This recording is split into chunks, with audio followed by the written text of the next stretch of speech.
A court can silence an omega, but it cannot make a lie innocent. Clara Whitmore stood in the center of Silverpine Court with every eye in the pack fixed on her, as if guilt had already been sewn into the hem of her gray dress. The great hall was colder than usual that morning, or maybe fear had simply taught her skin to feel every breath of winter that slipped between the stone walls. Torches burned along the pillars, their orange light flickering over carved wolves, polished benches, and the raised judgment dais where the elders sat in dark ceremonial robes. Above them hung the silver banner of the Northern Crown, waiting for the peace treaty that was supposed to be signed before sunset. Instead, the moon seal had vanished, and Clara, the quiet omega from the infirmary wing, had been brought forward like the answer to everyone's shame. Elder Merrick lifted a parchment with slow, solemn hands. "Clara Whitmore of Silverpine Pack," he said, his voice echoing across the chamber. "You stand accused of entering the archive room after midnight, removing the moon seal from royal custody, and endangering the treaty with the Alpha King of the North."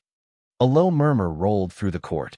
Clara kept her hands clasped at her waist so no one would see them tremble. The moon seal was not just a piece of silver. It was the mark of agreement between Silverpine and the Northern Territories, the symbol that would protect their borders, trade routes, and families through the coming winter. Losing it was unthinkable. Stealing it was betrayal. Being accused of it was enough to make the whole court forget every cup of medicine she had carried, every fever she had watched through the night, every child she had soothed when their first shift frightened them. Clara swallowed against the tightness in her throat. "I did not take it," she said. Her voice was soft, but it did not break. Some people looked away, not because they believed her, but because her fear made the lie feel less comfortable. Vanessa Crowley stood near the front row in a white court gown trimmed with pearls, pale and perfect beneath the torchlight. She lowered her eyes with practiced sadness, as if accusing Clara pained her deeply. Clara had seen that expression before, usually when Vanessa wanted others to mistake cruelty for courage. Elder Merrick gestured toward her. "Miss Crowley, repeat what you witnessed." Vanessa stepped forward. "After midnight, I saw Clara near the archive corridor. She was carrying a small silver pouch and moving quickly. I thought perhaps she had been sent by the infirmary, but this morning, when the moon seal was missing, I understood what I had seen." Whispers sharpened at once. A pouch. The archive. After midnight. Clara felt the floor tilt beneath her, though she remained standing. "That is not true," she said. "I was in the infirmary all night." Vanessa turned toward her with a look of wounded surprise. "Clara, please, do not make this harder." The kindness in her voice was the cruelest part. Clara looked past her to the benches filled with people she had helped for years. A baker whose daughter she had nursed through winter cough. A guard whose mother she visited every week with pain tea. A young beta whose hand she had held during a fever dream when no one else stayed. None of them stood. None of them spoke. In Silverpine, an Omega's goodness was useful until a stronger family needed a scapegoat. Elder Merrick's gaze hardened. "You claim you were in the infirmary. Who can confirm this?" Clara drew a breath. Noah Bell. The name left her lips like a fragile candle in a storm. "He was ill after his first shift lesson. I sat with him until dawn." A few faces softened, then tightened again when they remembered. Noah Bell was 10 years old and mute. He communicated with signs, writing, and the careful expressions Clara had learned to read when others grew impatient. Elder Merrick's mouth flattened. "A child who cannot speak cannot testify before court." Clara felt the words strike deeper than the accusation itself. Not because they dismissed Noah, because they revealed the rule beneath everything. Truth did not matter unless it came from a voice the court respected. She lifted her chin, though her heart was pounding hard enough to hurt. No voice does not mean no truth. The hall fell quiet for one brief second. Then someone near the back scoffed. Elder Merrick tapped his staff once against the stone. "Bring the evidence." A guard carried a small cloth bag to the dais.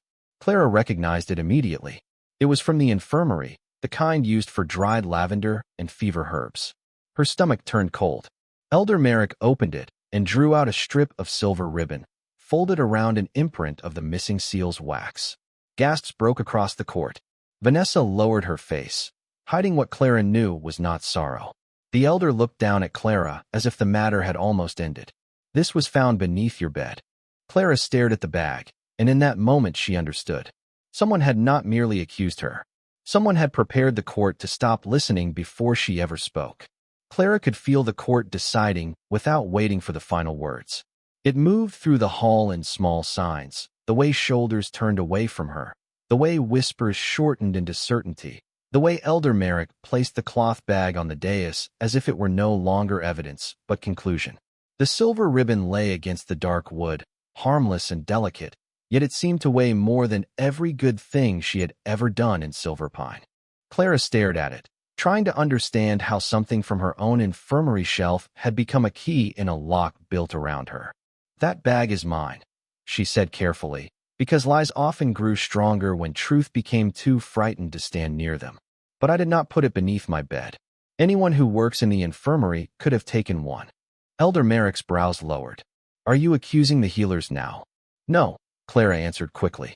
"I am saying the bag proves only where it came from, not who placed it there." A few people shifted, but Vanessa stepped forward before doubt could find room.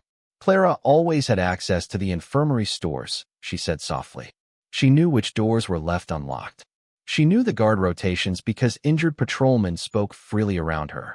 It is painful to admit, but perhaps we trusted her too much. Trusted her. Clara almost laughed, but the sound would have come out broken. They had trusted her with their sick children, their aging parents, their midnight fevers, and their quiet grief. They had trusted her hands when they needed gentleness. Now they called that same gentleness a disguise. A guard near the archive doors cleared his throat. He was young, broad-shouldered, and unable to meet Clara's eyes. "I found the bag at dawn," he said, "under her cot in the infirmary wing, just as Miss Crowley reported." Clara looked at him. "Evan, you know I did not leave the ward last night." His jaw tightened. She remembered his little sister, Molly, crying through a winter illness while Clara sat with her for 3 nights because their mother could not leave work in the laundry house. Evan remembered too. She saw it flicker in his face, the shame of recognition. But he still said nothing. Elder Merrick tapped his staff again. "The accused will not address the guard directly." Clara lowered her gaze. Cold spread through her fingers. It was not the cold of stone or winter, but of realizing that people could know the truth and still choose safety over courage. Vanessa's white skirts whispered as she turned toward the court. "I wish none of this were happening," she said, voice trembling beautifully. "We all know Clara has served the infirmary well, but service does not erase betrayal. The Alpha King arrives today. If Silverpine appears careless with the moon seal, our entire treaty could fall apart. Someone must answer for this. Someone, not the guilty one, just someone weak enough to carry the blame." Clara looked toward the high windows, where pale morning light pressed against frost-rimmed glass. Somewhere beyond the court road, King Adrian Frostvale was coming from the north to sign the treaty. The thought should have frightened her more. The Alpha King was said to be colder than the mountains, a ruler who could quiet a room with one glance and read a lie before it finished speaking. But in that moment, Clara found herself wishing he would arrive sooner, not because she believed a king would care about an Omega, but because this court had already decided it did not. Elder Merrick leaned forward. "Clara Whitmore, if you continue to deny the charge, the court will proceed to judgment based on testimony and evidence." Clara lifted her head. Her throat felt tight, but her voice came out clear. "Then let Noah Bell write what he saw." A stir moved through the benches. Vanessa's eyes flashed, just once. Clara saw it. Fear. Small, bright, quickly hidden. Elder Merrick shook his head. "The court has rules. Rules should protect truth," Clara said, softer now, "not keep it outside the door." The hall fell still again, but this silence was different. Less amused, more uneasy. Vanessa stepped closer to the dais. "Elder, with respect, this is becoming a distraction. A frightened child cannot overturn physical evidence." Clara turned toward her then. "You keep calling him frightened." Vanessa froze. Clara's pulse quickened. "I never said Noah was frightened in the infirmary. I said he was ill after his first shift lesson." For one breath, Vanessa's perfect expression went blank. Then she recovered with a sad smile. "Everyone knows children are frightened after first shift lessons." It was a good answer. Almost. But a few heads turned. Elder Merrick noticed too, though pride kept his face stern. Clara held on to that tiny crack in the wall, because it was the first thing all morning that felt like air. Then from outside the court, faint but growing, came the sound of hooves on the frozen road and royal horns sounding once across the courtyard. The silver banner above the dais stirred though no wind touched it. Every wolf in the hall went silent. Vanessa looked toward the doors, and this time she could not hide the fear in her eyes. Elder Merrick rose slowly. Clara's heart struck hard against her ribs. The Alpha King of the North had arrived before judgment could bury her. The royal horns faded into a silence so complete that Clara could hear the small tremor in her own breathing. The court doors stood closed for one more heartbeat, tall panels of dark pine carved with the crest of Silver Pine Pack, and then they opened inward with a slow, deliberate weight. Cold air swept across the hall, carrying the clean scent of snow, pine, and distant mountains. King Adrian Frostvale entered without ceremony, and still every person in the room bowed as if ceremony had become unnecessary in his presence. He was taller than the men who walked behind him, broad-shouldered beneath a black northern coat edged in silver, his pale skin made colder by the torchlight, his expression calm in a way that did not invite comfort. Snow clung to the dark fabric of his cloak and melted slowly, as if even winter hesitated to leave him. Clara had heard stories, of course. Everyone had. The Alpha King of the North was said to speak rarely, forgive carefully, and notice everything. Standing before him now, accused and half-condemned, Clara believed the last part first. His storm-gray eyes moved across the hall once, not hurried, not curious, simply exact. He saw Elder Merrick standing on the dais. He saw Vanessa Crowley in her white gown. He saw the cloth bag, the silver ribbon, the wax imprint. Then his gaze came to Clara. She felt it like a door opening in a room that had been locked too long. Not warm, not soft, but clean. For the first time that morning, someone looked at her without finishing the story before she spoke. Elder Merrick bowed stiffly. Your Majesty, Silverpine Court regrets the disorder. The moon seal has been compromised, but we are prepared to conclude judgment and restore order before the treaty signing. Adrian's eyes did not leave Clara. Judgment without truth is not order. The sentence was quiet, but it changed the room. Clara saw it in the way the guard Evan lowered his head, in the way Vanessa's fingers tightened around the fold of her skirt, in the way Elder Merrick's authority suddenly looked less like stone and more like old paint over cracking wood. Adrian walked toward the dais, his royal guard following at a respectful distance. No one stepped into his path. No one dared. He stopped beside the evidence table and looked down at the infirmary bag. This was found beneath her bed. Elder Merrick straightened. Yes, Your Majesty. By whom? Guard Evan Hale. Evan swallowed. Yes, Your Majesty. Adrian looked at him, and the young guard seemed to shrink inside his uniform. At what time? Just after dawn. Before or after Miss Crowley reported what she saw? Evan hesitated. It was small, barely a pause, but the hall felt it. Clara felt it too, sharp as a match striking in darkness. After, Evan said. Vanessa's face remained composed, but the color beneath her cheeks faded. Adrian turned his attention to her. Miss Crowley, you witnessed Miss Whitmore near the archive corridor after midnight. Vanessa curtsied, graceful despite the tension. I did, Your Majesty. How far from the archive door? Perhaps 15 feet. And the corridor was lit? By 2 wall lamps. Enough to identify her clearly? Yes. Adrian glanced at Clara's gray dress, then back at Vanessa's white gown. And yet you did not alert the night guard. Vanessa lowered her eyes. I did not understand what I had seen until morning. You saw an Omega carrying a silver pouch near the Royal Archive after midnight, on the night before a treaty signing, and found it unworthy of concern. The words were not accusation, but they left no room to hide. A murmur rippled through the benches before Elder Merrick silenced it with a look. Clara stood very still. Her fear had not vanished, but something steadier had begun to grow beside it. Adrian was not defending her with pity. He was taking the lie apart piece by piece and making the court watch each thread loosen. Vanessa lifted her chin. Your Majesty, I was frightened of causing false alarm. I respect this court too deeply to bring reckless suspicion. Clara saw the careful turn of the sentence, the way Vanessa wrapped herself in humility. Adrian seemed unmoved. Respect for court begins with respect for truth. He looked toward the open doors. Bring in the witness, Silverpine refused to hear. Elder Merrick's face tightened. Your Majesty, if this concerns the mute child, the court rules are clear. Adrian finally turned to him fully. The temperature of the room seemed to drop. Then your rules are incomplete. Another silence fell, wider than the first. From the doorway, a royal guard stepped aside. Noah Bell entered slowly, small and pale in an oversized brown sweater, both hands wrapped around the blue scarf Clara had given him the night before. His eyes searched the room, frightened by the crowd, until they found Clara. The moment they did, he stopped trembling. Clara's throat tightened so suddenly that she almost forgot how to breathe.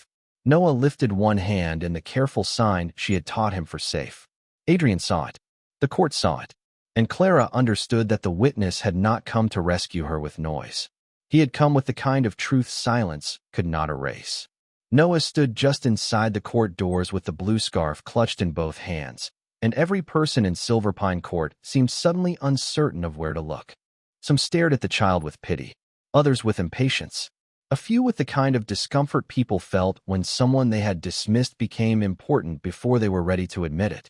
Clara wanted to go to him, to kneel so he would not have to face the entire court alone, but she stayed where she was because Adrian Frostvale had already seen what no one else had cared to see. Noah was not weak because he was silent. He was brave because he had come anyway. The Alpha King lowered himself slightly, not kneeling, not making a display, simply bringing his voice closer to the child's height. Noah Bell, he said, calm and clear. You are safe in this court. No one will rush you. No one will speak over you. Tell the truth in the way that belongs to you. Noah looked at Clara again. She gave him the smallest nod, though tears had begun to blur the torches into gold. His hands loosened around the scarf. A royal scribe stepped forward with a slate, chalk, and a small writing board, then waited instead of forcing them into Noah's hands. That detail, small as it was, made Clara's chest ache. Waiting was a form of respect she rarely saw given to children, omegas, or anyone the court considered inconvenient. Noah took the slate. Vanessa let out a quiet breath that almost sounded like a laugh. Your Majesty, she said, soft and regretful. This is very touching, but surely a frightened child cannot understand the weight of court testimony. Adrian did not look at her. That will be determined by what he says, not by what you fear he may say. The words settled over Vanessa like frost.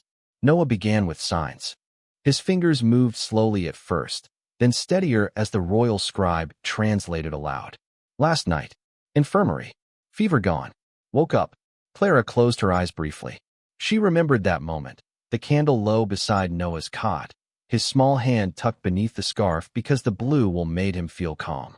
She had sung under her breath until his breathing eased, then stepped into the adjoining room to grind willow bark for morning tea. The scribe continued.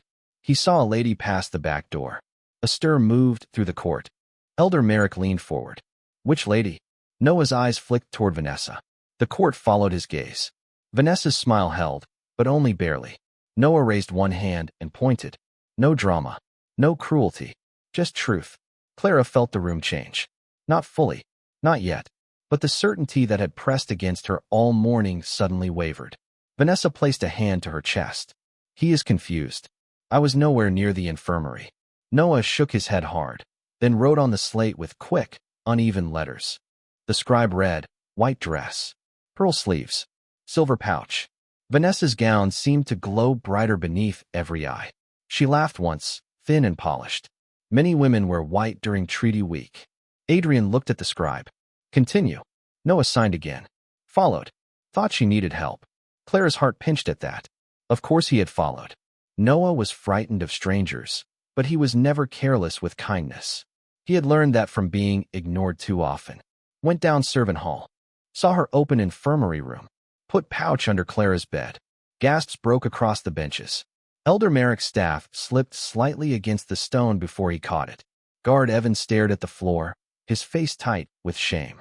Clara looked at Vanessa, waiting for denial, but the noblewoman had gone still in a way that revealed more than words could hide.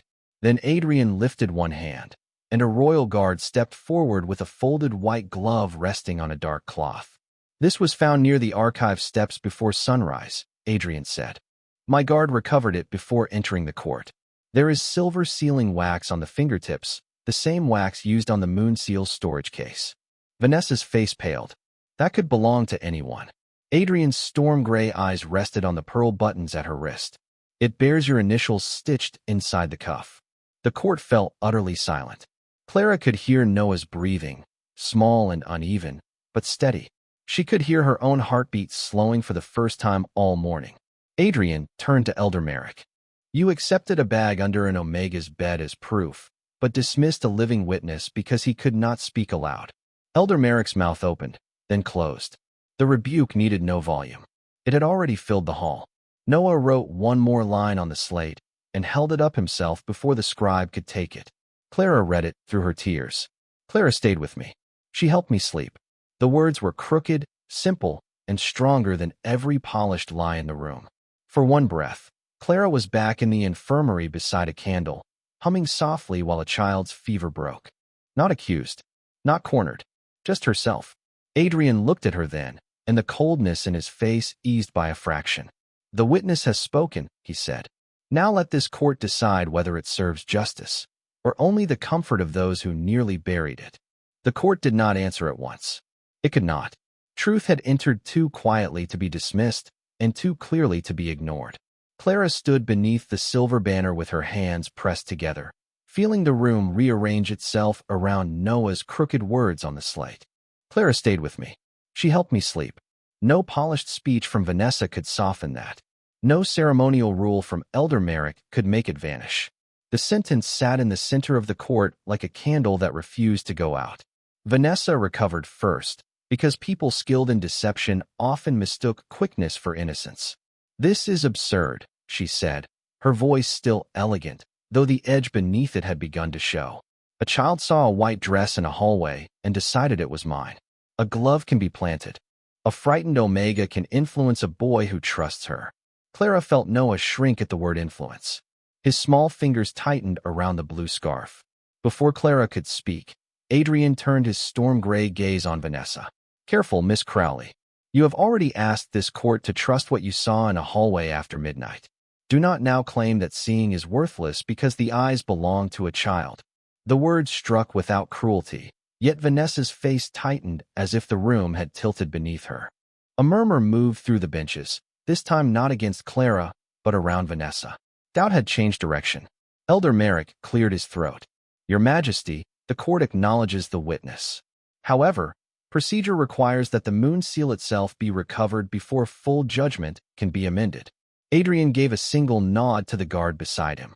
Then recover it. The guard stepped to the evidence table and placed a second object beside the infirmary bag, a small silver case wrapped in dark cloth.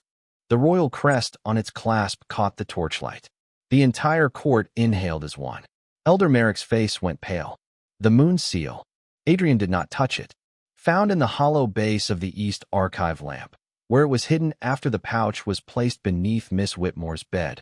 My guards searched the archive before entering this hall. Clara stared at the silver case, unable to understand at first that the thing everyone accused her of stealing had never been in her possession at all.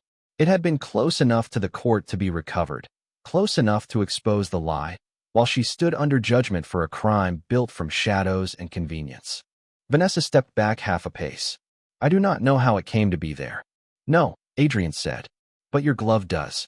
The wax on it matches the seal case. Your statement placed you near the archive. The child placed you near the infirmary.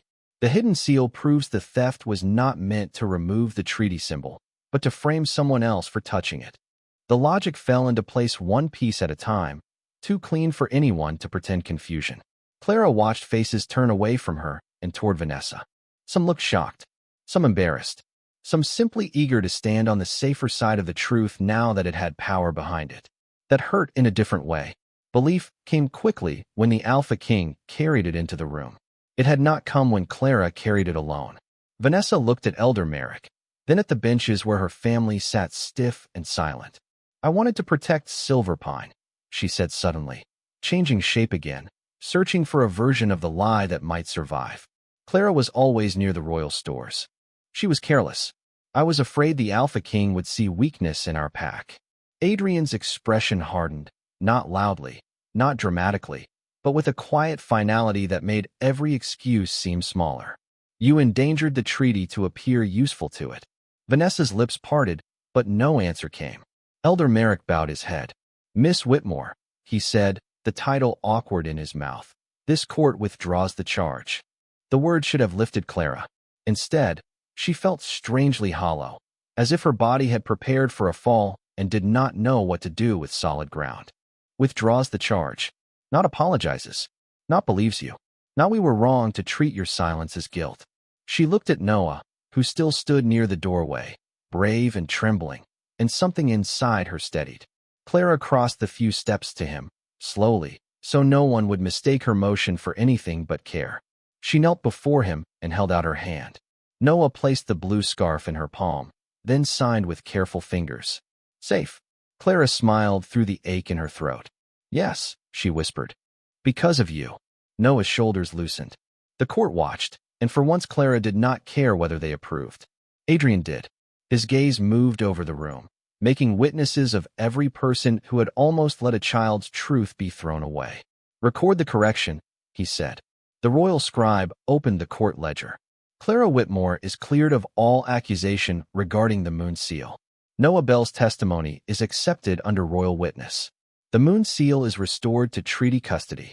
The quill scratched across parchment, and Clara heard something greater than ink. She heard her name being returned from the edge of ruin. Adrian stepped toward her then, stopping at a respectful distance. He removed his black cloak and held it out, not placing it on her shoulders, not assuming the right to cover her. Offering. The court has looked at you long enough with suspicion, he said quietly. May I? Clara looked at the cloak, then at the king who had brought proof when pity would have been easier. Slowly, she nodded. Adrian settled the cloak around her shoulders with care, shielding her gray dress from the staring hall. Its warmth carried the scent of snow and cedar. Clara stood, no longer accused, not yet healed, but no longer alone. Adrian turned back to the court, his voice calm enough to be remembered. Justice does not become weak because it speaks through an omega, a child, or silence. The sentence remained in the air after Adrian spoke it, clear and steady, and Silverpine Court seemed smaller beneath its weight. Clara stood wrapped in the Alpha King's black cloak, the warm fabric settling over her shoulders like shelter she had never asked for but desperately needed. Around her, the same people who had watched her as an accused thief now looked away, their confidence dissolving into discomfort.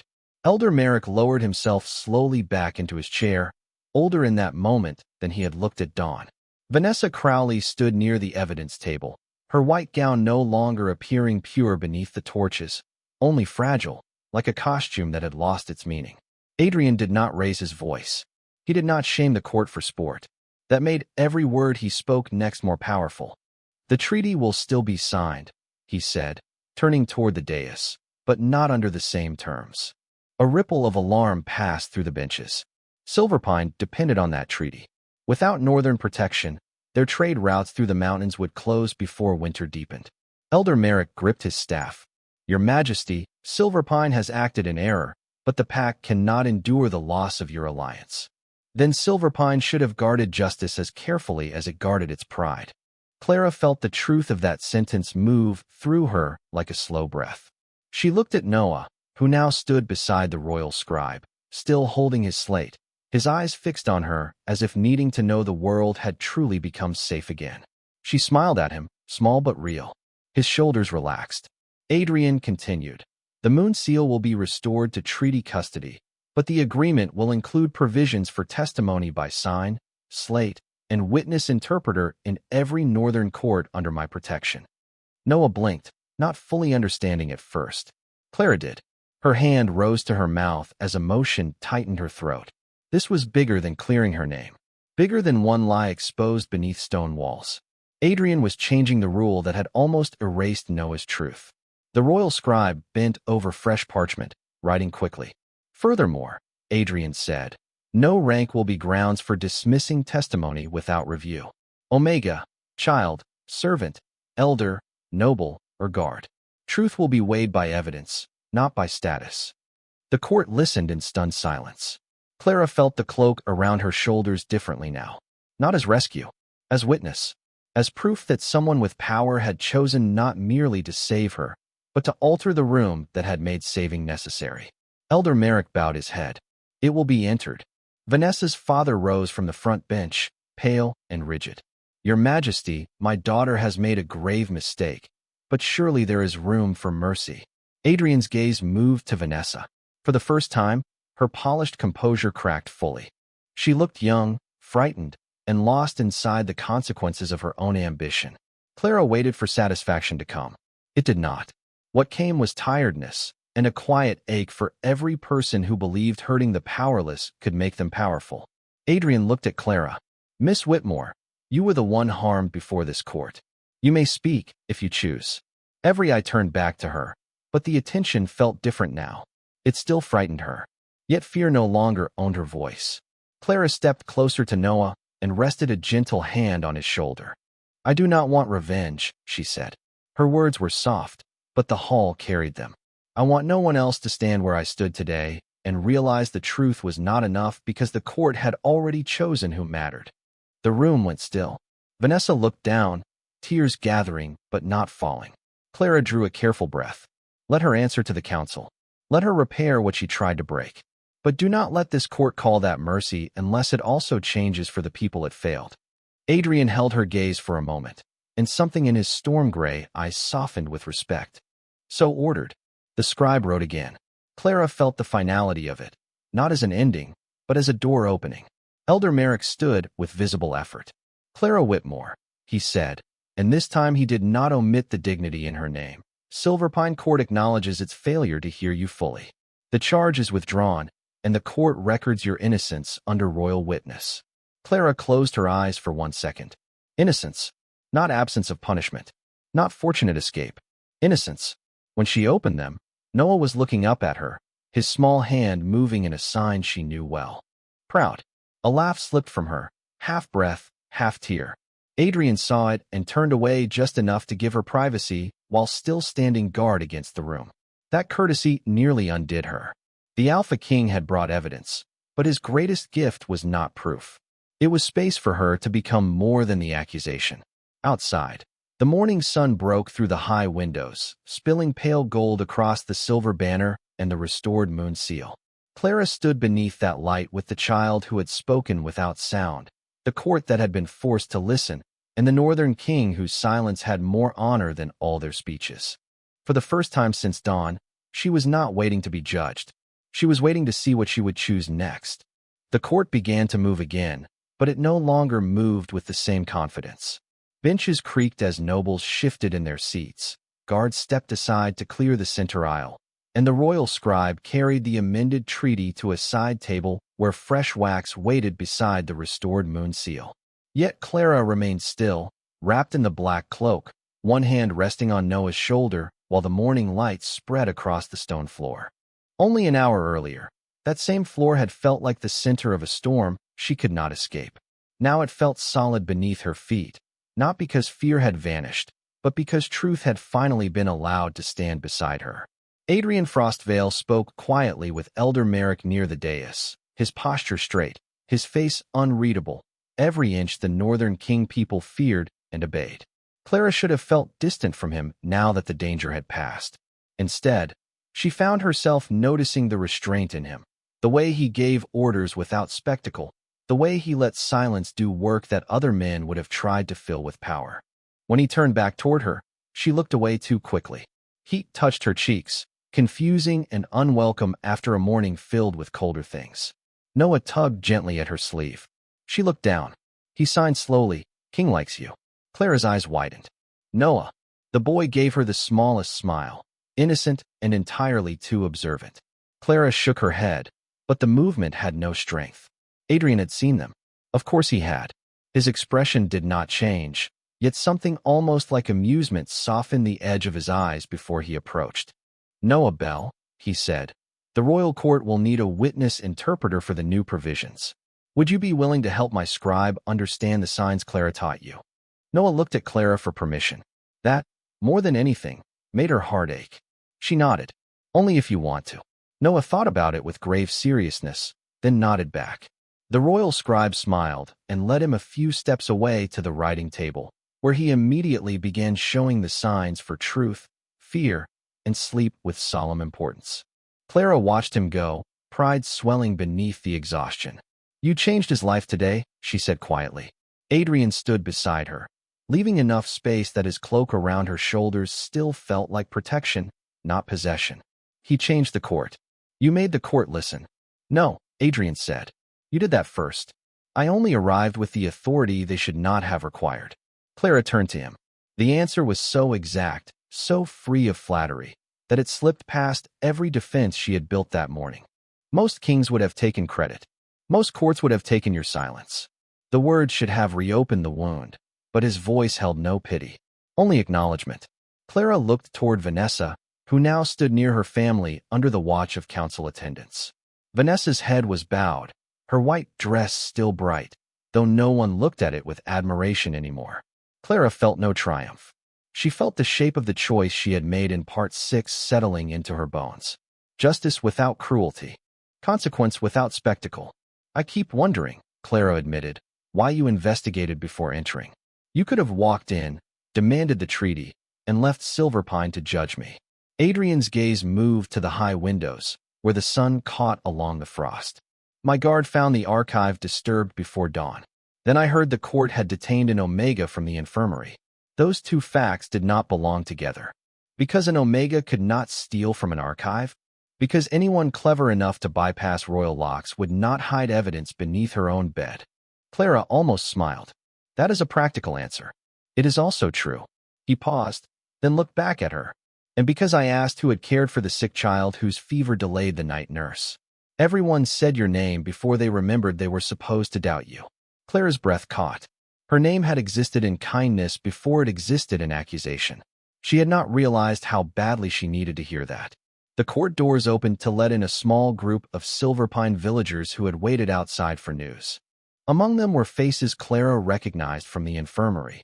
Molly's mother, the baker's daughter, an elderly man who leaned on a cane she had wrapped with leather so it would not hurt his palm. One by one, they looked at Clara. Shame crossed some faces. Relief crossed others. Then Molly's mother stepped forward and bowed her head. Miss Whitmore, she said, voice trembling. We should have spoken sooner. Clara felt the old pain stir, but it no longer swallowed the new strength. She answered softly, yes. You should have. The woman nodded, accepting the truth without defense, and that made the apology easier to bear. Adrian watched Clara, not intervening, not rescuing her from a moment she could handle herself. The realization steadied her more than his cloak had. She was not the accused Omega anymore. She was the woman who had survived the court and still chosen mercy with a spine. The scribe called for signatures. Elder Merrick took the moon seal with both hands, but before he could press it into wax, Adrian stopped him. Miss Whitmore will witness the signing. A ripple of surprise moved through the hall. Clara looked up sharply. Your Majesty? Adrian met her eyes. This treaty nearly failed because the court refused to hear you. It should continue with you heard. The room waited. Clara felt the weight of it, then the rightness. Slowly, she stepped to the treaty table, black cloak brushing the stone behind her, Noah watching with shining pride from the scribe's side. When Clara placed her hand beside the parchment, the restored moon seal caught the morning light, and for the first time in Silverpine Court, an Omega's presence was not treated as weakness. It was treated as witness. The signing table stood beneath the silver banner, and Clara approached it as if crossing the distance between who she had been that morning and who the court was finally being forced to see. The restored moon seal rested in its open case, bright and solemn, no longer a weapon in someone else's lie, but a promise waiting to be used correctly. Elder Merrick stood on one side of the parchment, stiff with embarrassment. King Adrian Frostvale stood on the other, still as winter stone, his black coat sharp against the pale light pouring through the high windows. Clara stopped beside the table, aware of every gaze following her, but this time the attention did not feel like chains. It felt like witness. The royal scribe dipped his quill and read the new provisions aloud, each word clear enough to settle into the walls of Silverpine Court. Testimony by sign would be accepted. Written testimony would be reviewed with equal dignity.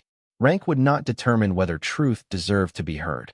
A child, an Omega, a servant, a noble, a guard, every voice would be weighed by evidence, not convenience. Clara looked at Noah.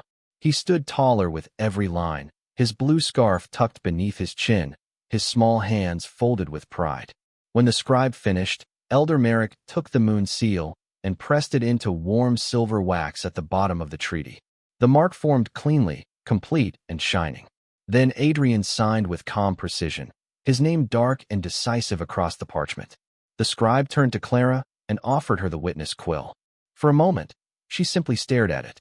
Her name had been spoken in court many times that morning, but always as accusation, explanation, correction. Now it waited for her hand. Clara accepted the quill. Her fingers trembled, yet she did not hide them.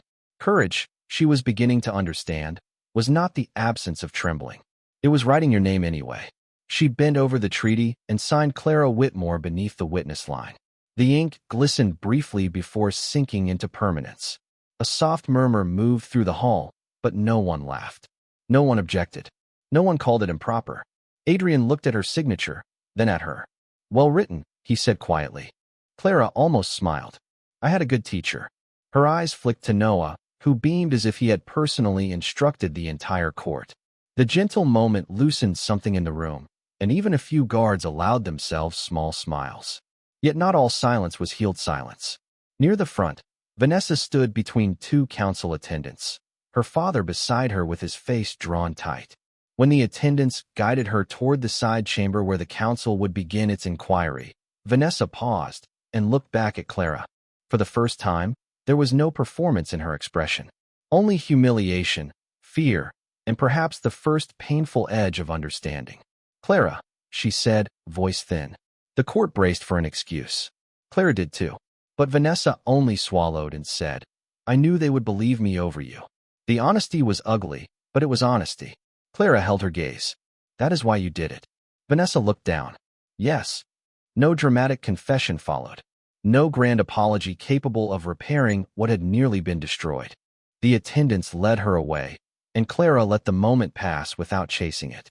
Some truths did not need to be dressed as forgiveness before they could be recorded. Adrian watched her carefully. You do not owe her comfort. I know, Clara said. The answer surprised her with its steadiness. She looked at the treaty, at her name, at Noah, at the villagers who had finally found the courage to meet her eyes. I think I owe myself honesty first. Something softened in Adrian's face, subtle but unmistakable. A fair beginning. Outside the high windows, the late morning sun brightened the frost until the entire court seemed rimmed in white fire. The ceremony was complete, yet no one rushed to celebrate. The room carried too much shame for easy applause. That was all right. Clara did not need applause. She needed change to outlive the hour. Elder Merrick stepped down from the dais and bowed to Noah first, then to Clara. It was formal, difficult, and necessary. Noah's eyes widened. Clara felt the weight of the gesture settle gently into the space where fear had been. Adrian turned to the court one final time. Silverpine is now bound by treaty and by record. Let neither be treated as decoration. The court bowed. This time, Clara did not bow with them. She stood as witness, cloak around her shoulders, name on the parchment, the boy beside her smiling with silent pride. And when Adrian offered to escort her from the hall into the clean winter air, he did not offer his hand as a king claiming gratitude. He offered it as a man asking whether she was ready to leave the place that had almost misjudged her. Clara looked once more at the judgment dais, then at the open doors where sunlight waited on the frozen steps. Yes, she said softly. I am ready. Clara stepped out of Silverpine Court into air so clear and cold it seemed to wash the last shadows from her lungs. The frozen steps glittered beneath the late morning sun, and the village beyond the courtyard stood quiet under a thin layer of snow. Behind her, the court doors remained open, spilling warmth, murmurs, and the scratch of the royal scribe's quill into the winter light. In front of her, the road stretched toward the infirmary wing, the pine woods, and the ordinary life she had almost lost before noon. Adrian Frostvale walked beside her without hurry, his presence steady beneath the black northern coat now absent from his shoulders because his cloak still rested around Clara. He had not asked for it back. He had not mentioned it at all. That silence felt like courtesy, not forgetfulness. Noah came down the steps after them with the royal scribe, his slate tucked proudly under one arm, his blue scarf bright against the snow. When he reached Clara, he signed one careful word. Home. Clara looked toward the infirmary windows where pale curtains moved behind frosted glass. Home. The word hurt and healed at the same time. Yes, she said softly, but not quite the same home as before. Noah seemed to understand more than any child should. He nodded and ran ahead with the scribe, already showing him another sign, his small hands moving quickly in the sun. Clara watched until her eyes stung. He will be remembered after today, Adrian said. Not as the child who could not speak, but as the witness who made a court listen. Clara folded the cloak closer around herself. I hope they remember why they should have listened before you arrived. Some will, Adrian said. Some will only remember that I ordered it. That is why records matter. They outlast excuses. Clara looked back at the open court doors. Inside, Elder Merrick was still standing near the treaty table, smaller now, less certain, but changed enough to be possible. Do you think Silverpine will truly change? Adrian followed her gaze. Not because one morning embarrassed them. Change will require rules, witnesses, and people willing to speak when silence is easier. He paused. People like you. Clara gave a quiet breath that might have become a laugh if the day had been less heavy. I was terrified. I know. I almost stopped speaking. But you did not. The answer settled between them, simple and unadorned. Clara turned toward him. In the sunlight, he still looked like the northern stories, tall, pale, controlled, with storm-gray eyes and the kind of stillness that made people measure their words. But she could also see the man beneath the legend now, the one who had lowered his voice for Noah, offered a cloak instead of assuming, and let an Omega's truth become law. Why did you make me witness the treaty? She asked. Adrian's gaze did not move from hers. Because they nearly used the treaty as a reason to erase you. It needed your name on it before it could mean peace. Clara had no answer for that. The words entered a quiet place inside her and stayed. From the infirmary path, Molly's mother appeared with a basket of clean linens clutched to her chest. She stopped several yards away, uncertainty written across her face. Then she bowed her head, not deeply, not dramatically, but with care. Miss Whitmore, she said, when you return to the infirmary, there will be tea ready, and anyone who wishes to speak with you will wait until you are ready to hear them. Clara felt the smallest smile touch her mouth. It was not enough to repair the morning. It was a beginning with hands. Thank you. The woman nodded and left the basket by the steps before retreating. Adrian watched the exchange with quiet approval. You have more power here than they admitted. Clara looked down at her ink-stained fingers, the same fingers that had signed the treaty, held Noah's scarf, and trembled beneath accusation. Maybe power is not always loud. Adrian's expression softened. The strongest kind rarely is. Snow slipped from a pine branch nearby, falling in a soft whisper. For the first time all day, Clara noticed how beautiful Silverpine could be when she was not afraid of it. The rooftops shone white. Smoke curled from chimneys. Sunlight touched the restored silver banner above the court doors, and somewhere inside, the moon seal cooled in fresh wax beside her name. Adrian turned toward the waiting royal horses at the far gate, then paused. I will remain in Silverpine until the new testimony rules are entered in every court ledger. Clara looked up. That could take days. Then I will be here for days. Something warm moved through her, careful and unfamiliar. Not a claim, not a demand, an offering of presence. The infirmary always needs help carrying wood, she said before she could lose her nerve. Adrian almost smiled.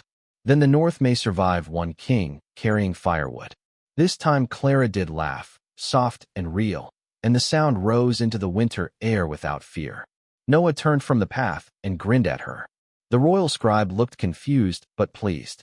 Adrian's eyes warmed just enough for Clara to understand that he had heard the sound as something worth guarding. She looked toward the infirmary, toward the court, toward the road that would one day lead north, and felt the future open in measured steps rather than sudden promises. She was still an Omega, still Clara Whitmore, still the woman who had stood before a court that tried to condemn her. But now her name lived in the treaty record. Her truth had changed the law, and the child no one wanted to hear had become the reason every silent voice after him might be heard. Clara walked down the snowy steps with the Alpha King beside her, not as an accused girl leaving judgment, but as a witness leaving proof. And when the court bells rang behind them, clear and bright over Silverpine, she did not flinch. She listened, lifted her face to the winter sun, and kept walking.